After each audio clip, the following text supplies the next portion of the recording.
있고요. 그 다음에 순서는 원래는 품사를 먼저 배우고 단어를 배우는 거지만 우리가 지난 시간에 단어 형태소를 사실 거의 했어. 거의 다 한 거랑 마찬가지라서 그냥 단어를 아예 끝내버려야겠다는 생각이 들어서 형태소를 좀 먼저 해보려고 합니다. 그래서 자, 노트에다가 이제 필기를 해봅시다.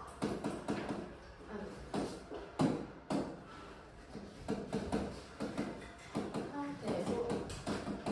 이 개념은 사실 의문도 처음에 시작할 때 의문이 뭐야? 의문 뭐야?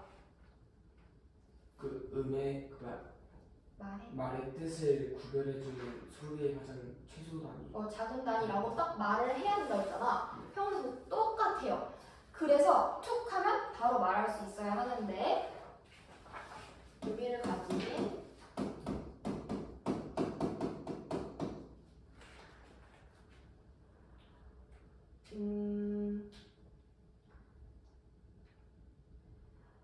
말의 최소 단위.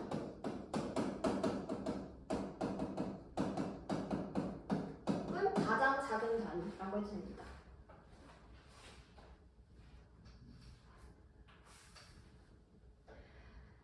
그래서 여기서 더 쪼갤 수는 없다까지 가는 게 형태소예요. 그래서 더 쪼개면 의미가 사라지는 거. 이게 형태소입니다. 그랬을 때 우리 형태소는요 분류를 잘 하면 돼요. 이때 첫 번째 분류가 있고 두 번째 분류가 있는데요. 첫 번째로 여기서 이 기준이 중요합니다. 실질적인 의미의 유무. 의미가 있냐 없냐. 실질적인 의미의 유무에 따라서 구별하는 게 하나가 있고요. 두 번째 기준은 자립할 수 있냐 없냐. 이 두 가지를 기준으로 해서 나눌 때 다르게 나눠집니다. 먼저 실질적인 의미로 나누면은 실질적인 의미가 있어. 그러면 실질 형태소고요. 실질적인 의미가 없어. 나는 문법적인 역할만 해, 형식적인 역할만 해 하면은 형식 형태소라고도 부르고 아니면 문법 형태소라고도 불러요.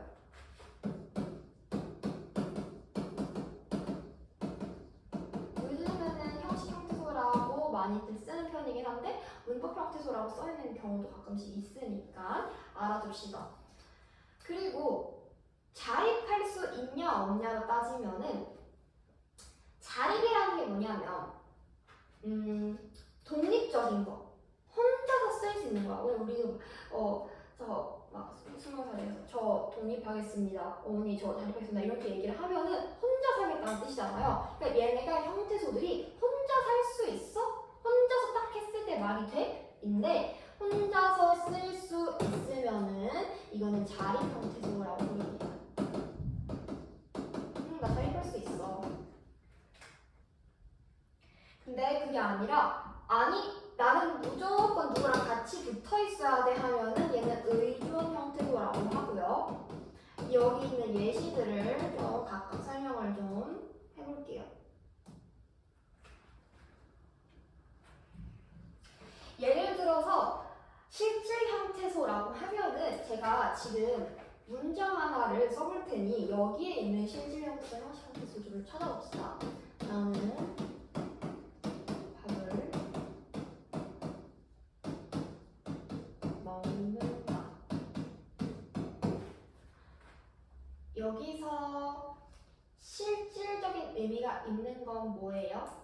밥. 또 여기서부터 처음부터 나. 또 밥. 또 뭐. 그치. 이렇게 나 같은 체형, 즉 명사거나 밥처럼 이런 명사거나 먹처럼 이런 어감도 돼요. 어감도 실질적인 의미가 가능합니다. 그 외에도 명사든 대명사든 수사든 관형사든 이런 것들이 실질 형태소고. 그러면 그게 아닌 나머지는 다 뭐가 되는 거야? 형식. 그렇지. 형식 형태소가 되는 거죠. 이런 조사들은 특히 더 그래요. 어미들. 그러면 이번에는 자립성을 기준으로 나눠볼게요. 자립성을 기준으로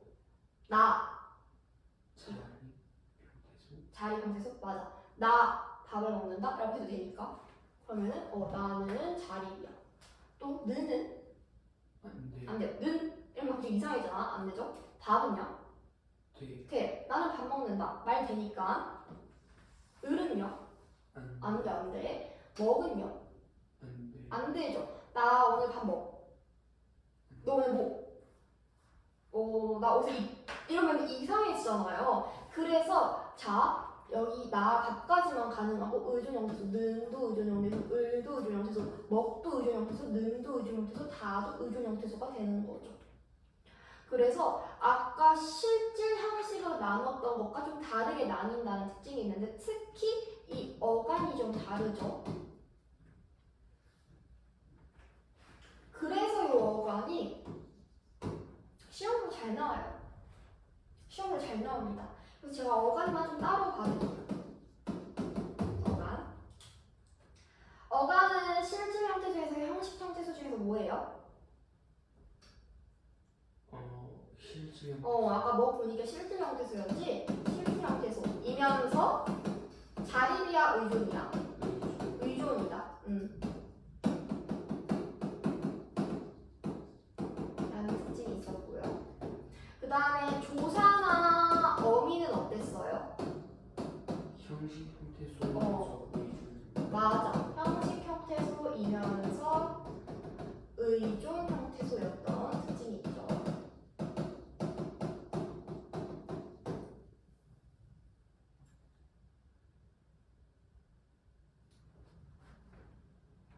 그리고 저런 명사들, 체험들은요? 체험들은 실질 형태소랑 자립. 그렇지. 체험은 실질이랑 자립 형태소라고 하지만 아닌 것도 있어서 그건 이제 제가 나중에 또 설명을 드릴게요. 우선은 좀 그런 것들이 많다. 그 중에서 어간이랑 조사, 어미 요 정도는 좀 기억해 둡시다. 이런 게 있구나. 이걸 형태소라고 하구나. 이고요. 그 다음에 우리 2번 풀이 설명을 또 같이 함께 보면서 계속 이어서 가볼게요. 그래서 이제 77쪽을 보면요. 77쪽을 보면은 형태소는 이게 끝입니다. 단어가 나옵니다. 그래서 단어에 대해서 우리 볼 거예요.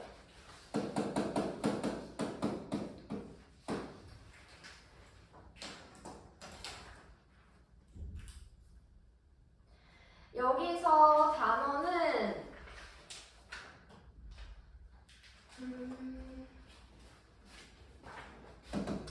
자립할 수 있으면서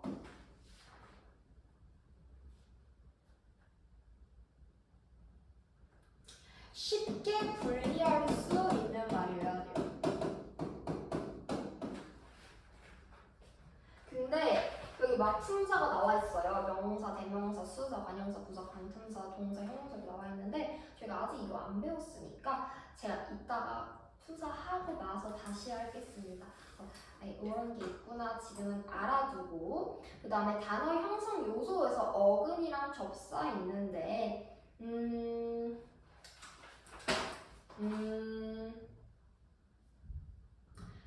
우리는 그렇게 보지 않고 따로 노트에다가 정리하면서 볼게요. 자, 단어의 분류입니다. 단어의 분류. 단어의 분류. 그래서 나눠볼게요. 단어는 두 가지로 쪼갤 수가 있습니다. 뭐랑 뭐로 쪼갤 수 있을까요? 어근이랑 아니, 책 보지 마. 책 아니에요. 여기 보세요. 뭐랑 뭐로 쪼갤 수 있을까요? 우리 배웠던 거 생각해봐. 복, 합, 단, 일, 뭔 차이야? 맞아. 그게 뭐였지? 여러 개가 모여 있어요. 더 쪼갤 수 있어요, 없어요? 더 쪼갤 수가 있으면 복합어고요. 더 쪼갤 수가 없으면 단위어예요. 어근 한 개. 더 쪼갤 수가 없습니다.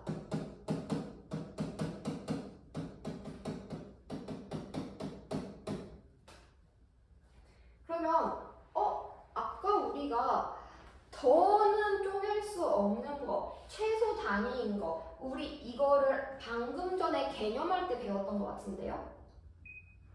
의미를 가진 최소 응. 그 형태수? 맞아, 형태소. 단위라는 그럼 형태소라고 할 수도 있겠네. 단위어 자체가 형태소 하나겠네. 그 다음에 복합어는요, 두 개로 또 나눌 수가 있어요. 합성어랑 파생어로 나눌 수 있어요. 합성어의 경우에는 어근이 두 개 이상은 있어야 돼요. 물론 더 더해질 수도 있고, 파생어는 어근 플러스 접사. 붙이다 할 때 접이에요. 그래서 접사라는 애가 어근 옆에 착 달라붙어 있습니다. 이렇게 두 가지 형태가 있어요. 그러면 합성어의 경우에는 어근이라는 게 뿌리라는 거잖아. 실질적인 의미를 가진 애라는 거잖아. 그래서 합성어의 경우에는 딱 두 개를 나눴을 때 두 개가 둘 다 실질적인 의미를 가지고 있어요. 그런데 파생어는 접사가 주로 그냥 의미를 더해주거나 추가해주거나 약간만 바꿔주는 경우가 많아요. 그래서 그렇게 기억을 하면 되고요. 그 중에서도 파생어는 이 접사가 두 가지가 있습니다. 접두사가 있는데 두가 무슨 두일까? 머리두. 그래서 접두사라는 거는 접사가 앞에 오는 접사라는 거야. 접두사 플러스 어근인 경우가 있고, 혹은 어근이 먼저 오고 접미사라고 해서 오리 밑자 써서 이렇게 올 수도 있겠죠. 그래서 순서에 따라서 앞에 오면 접두사, 뒤에 오면 접미사가 되는 거겠지. 그래서 이렇게 쪼갤 수 있는데 제가 예를 하나 들어보겠습니다. 예를 들어서 합성어의 경우에는 예를 들어서 돌다리 이게 되겠죠. 어근 플러스 어근. 근데 예를 들어서 접두사 플러스 어근이라고 한다면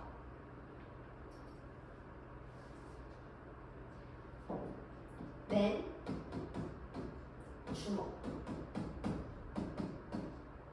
맨 주먹, 맨손, 맨 땅에 헤딩 이렇게 맨이라는 게 여러 가지 다른 어근이랑 같이 잘 쓰이잖아. 접사라는 건 말이야. 붙는다고 했잖아. 잘 붙는다고 했잖아. 그러니까 여러 가지 다양한 어근들이랑 잘 붙어야 접사야. 그런데 나 하나를만 붙어 하면 얘는 접사라고 보기 어려워요.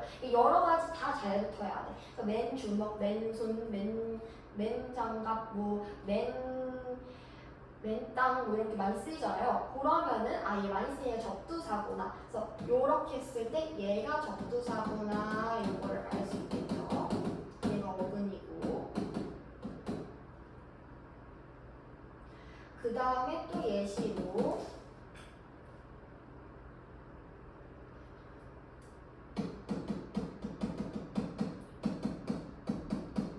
쟁이를 한번 볼게요. 거짓말이라는 어근에 쟁이라는 전미사가 더해진 건데요. 사실 거짓말도 거짓이랑 말이랑 더해진 합성어겠지? 근데 우선 지금 그거 하지 말고 요거 두 개만 크게 나눠서 볼게요. 크게 나눠서 봤을 때 쟁이가 또 어디서 쓰여? 뒤에 또 어떻게 쓰여? 쟁이가 들어오면 장난쟁이? 장난쟁이, 멋쟁이, 똥쟁이 그런 것도 있잖아요. 그러니까 그렇게 쟁이 같은 것들이 붙을 수도 있죠. 그래서 이런 건 정미사가 되는 거고, 근데 사실은 얘도 나눌 수 있지. 얘 나누면 뭐랑 뭐 나누죠? 거짓이랑 말이니까 어근 플러스 어근 아니야? 그러면은 또 합성어가 나눠지잖아. 이 합성어잖아요. 어근 플러스 어근이면은. 근데 어근 플러스 전미사면은 파생어잖아요. 그럼 얘는 뭐가 맞아요? 얘는 합성어예요? 파생어예요? 파생어? 왜? 접사가 있으니까. 우리가 그럼 되게 좋은 생각이었어. 우리가 처음에 뭐 나왔지? 거짓말쟁이는 가장 처음에 뭐 나왔지? 거짓말이었지. 맞아. 거짓말 플러스 쟁이가 나왔잖아. 처음에 나눈 게 그래서 중요해. 처음에 나눈 거 대로 돼. 거짓말쟁이는 거짓말이 합성어이고 거짓말 플러스 쟁이가 거짓말쟁이인 거잖아요. 그러니까 얘는 처음에 나눈 것대로 그대로 구분이 돼요. 그래서 우리는 그걸 직접 구성 요소라고 하는데 78쪽을 볼게요. 78쪽.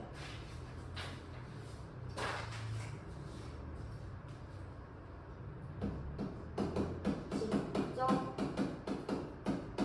구성 요소라고 해서 처음에 딱 나눴던 거. 처음에 딱 나눈 거. 이거 지금 제가 파란색으로 표시하는 게 직접 구성 요소인 거죠.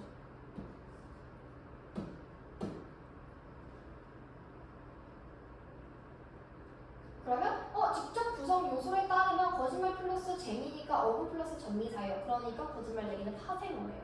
라고 할 수가 있는 거죠. 있나요? 네. 그래서 그런 게 있다. 그 다음에 79쪽을 펴볼까요? 네.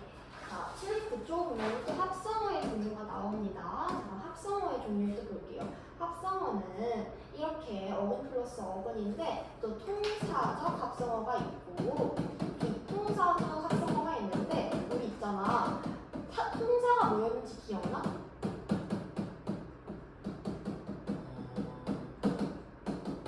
우리 문학할 때 한번 했거든. 통사라는 말. 통사 구조의 반복, 유사한 통사 구조의 반복, 대꾸법, 유사한 통사 구조의 반복 이렇게 하면서 하지 않았어? 유사한 통사 구조의 반복, 대꾸법, 유사한 통사 구조. 통사는 문장이란 뜻이거든요. 그러면 문장적 합성을 하는 거잖아. 즉 뭐냐면 문장의 흐름에 맞게 문법이 순서가 문장의 순서처럼 이루어져야 된다는 거야. 예를 들어서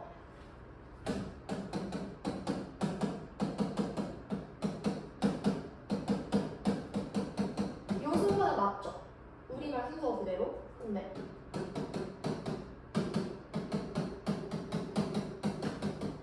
이러면 어때?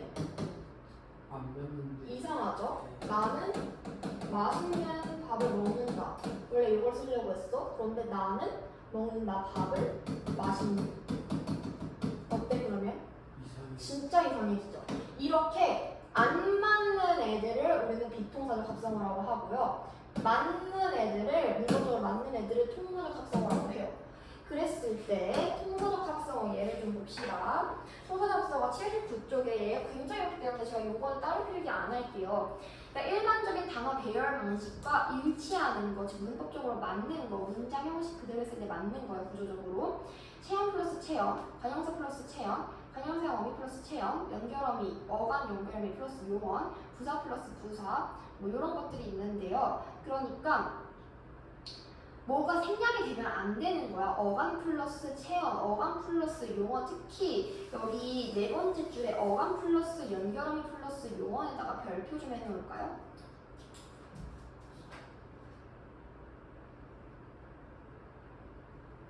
제가 앞에서 품사를 안 해서 좀 그렇긴 한데요. 어간 플러스 어간이 두 개가 나오면 될까 안 될까? 원래 우리 영어에서 동사 두 개 나오면 돼요, 안 돼요? 안 되잖아요. 그것도 마찬가지야. 갑자기 동사 두 개 나오면 안 되겠지. 근데 지금 봐봐. 돌다랑 가다랑 두 개 다 쓰고 싶어. 그러면 가다의 아가 뭐야? 아가 바로 연결어미거든요. 그래서 그런 연결 어미를 추가해 준다는 얘기예요.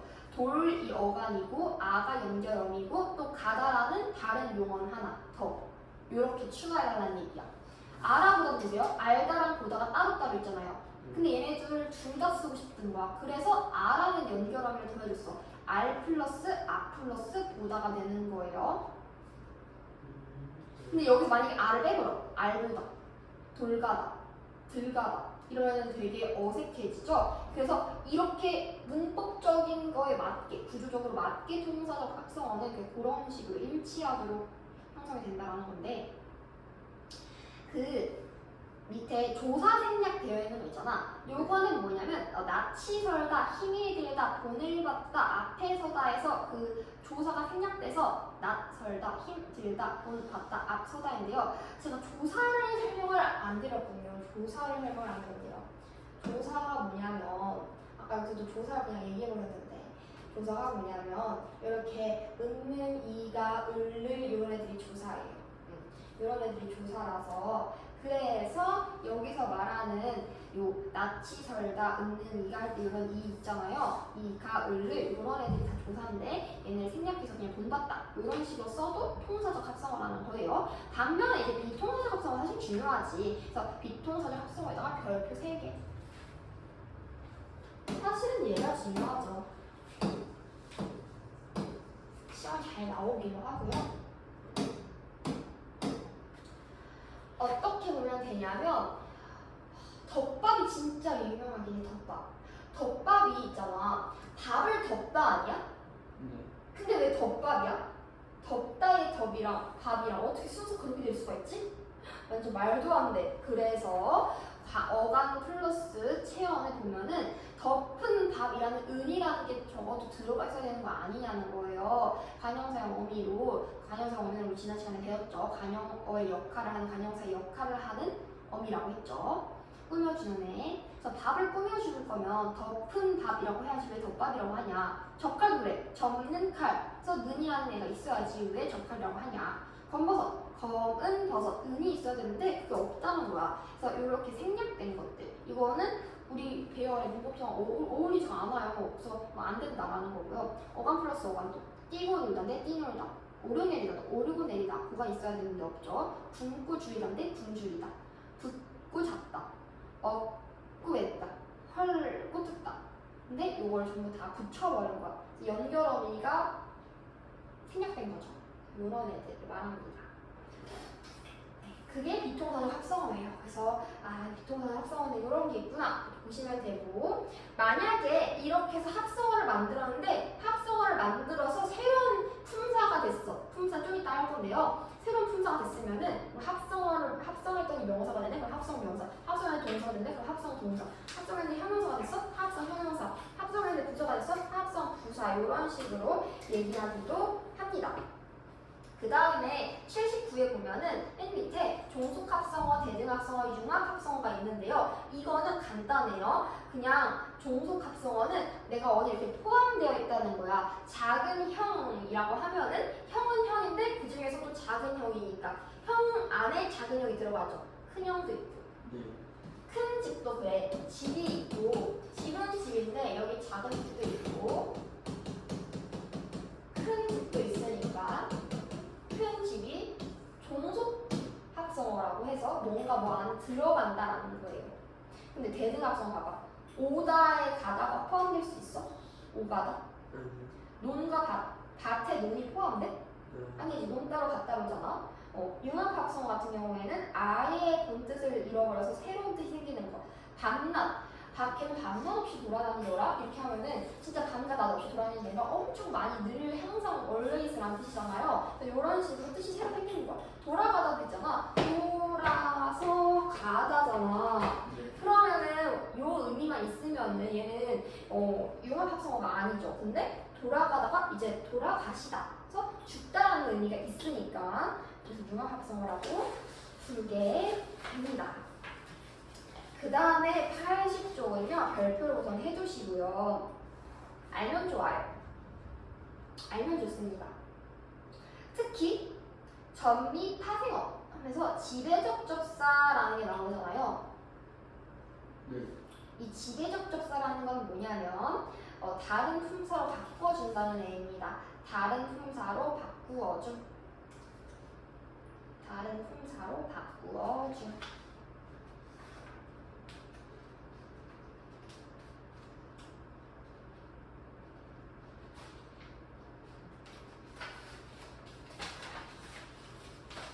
됐나요? 그 다음에 82로 넘길게요. 다이어라고 있는데 의미가 둘 이상 다양한 의미를 가진 건데요. 여기서 중요한 거 보세요. 중심적 의미랑 주변적 의미 둘이 연결해 놓으세요. 둘이 관련이 있어야 돼. 연관. 관계가 무조건 연관된 관계가 있어야 돼. 그래서 다의어 같은 경우에는 둘이 뭔가 관계가 있기 때문에 어느 정도 의미의 유사성이 그래도 있기는 있는데요. 동음이어는요, 동음. 음은 똑같은데 이 의, 다를 이자, 의미가 아예 다르다는 걸로 중심적 의미와 주변적 의미 이런 다이어랑은 다르게 아예 생판 다름이 되는 거야. 지금 거기 손 보세요. 손 보면은 우리가 예를 들어볼게요. 웃지 마세요.